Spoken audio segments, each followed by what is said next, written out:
Hello and welcome to Smatter Effect. My name is Mark, and with the Joker grossing over $1 billion at the box office over this last weekend, I thought I would weigh in with some of my own ideas for what I think the next Joker movie might be about. But first, let's look at how we got here. The movie was supposed to be a one-off, and it was fine being just that.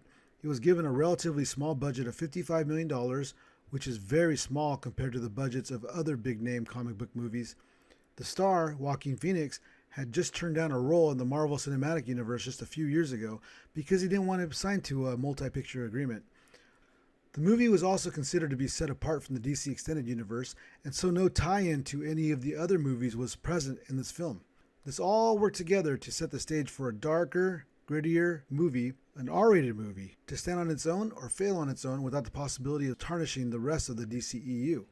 But it did stand on its own. It stood up high and is now considered to be as much as an important film as any film in the beloved Christopher Nolan trilogy. As the movie began to break box office records, both Joaquin Phoenix and the movie's director and co-writer Todd Phillips have expressed an interest in making a sequel to The Joker. As the movie began to break box office records, both Joaquin Phoenix and the movie's director and co-writer Todd Phillips have expressed an interest in making a sequel to Joker and seem genuinely eager to do so. I thought now would be a good time to speculate on what I personally would think would be a great way for the story to continue. I came up with 3 ideas that I thought would work. So my first idea would be the Joker escapes from Arkham State Hospital after only a few months, and while we already know he is criminally insane, we have not seen his character act as a criminal mastermind.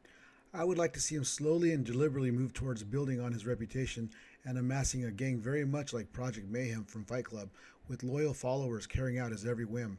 During this time, I would love to see the way society sees him now as he starts to spread his fear throughout the city.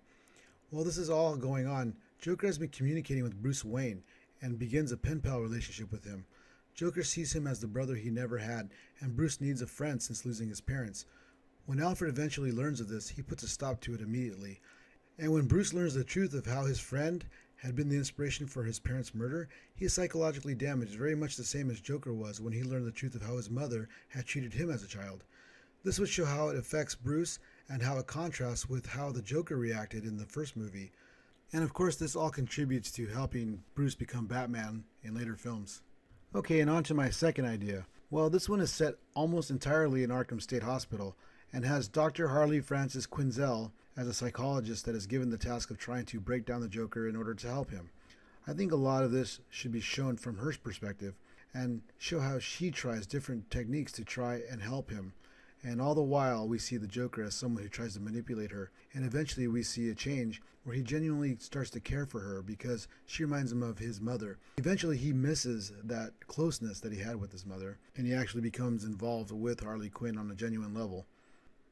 I think it should end with the Joker and Harley Quinn pulling off an elaborate escape from Arkham Asylum, or Arkham State Hospital, sorry.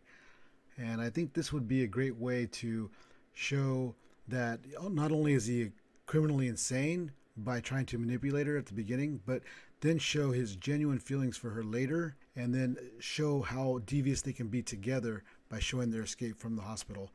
It would be an intimate, small film inside of the Arkham State Hospital, and show that he still is the same Arthur from before, but just a lot more devious. And now for my third and final idea. This idea is for the Joker to be freed after many years in Arkham. It shows his rise as the Clown Prince of Crime and how he runs the city from underground and how he keeps other criminals from doing anything without his say-so. But when a vigilante dressed as a bat starts to hurt his business, it soon turns to a cat and mouse game where we finally see the detective work that Batman can really do. It would be great to see them have a battle of the wits, and since the Joker is so much older and not a threat physically, it'd be great to see them matching wits. And once he is defeated, we will see the rise of a new Joker, one that the Joker had groomed himself. Okay, so thanks for listening. Thanks for watching this video. And if you liked my ideas, great. If you didn't like my ideas, great. Can you comment down below? Tell me which idea you thought was best. And if you thought all of them were garbage, let me know also. Just let me know.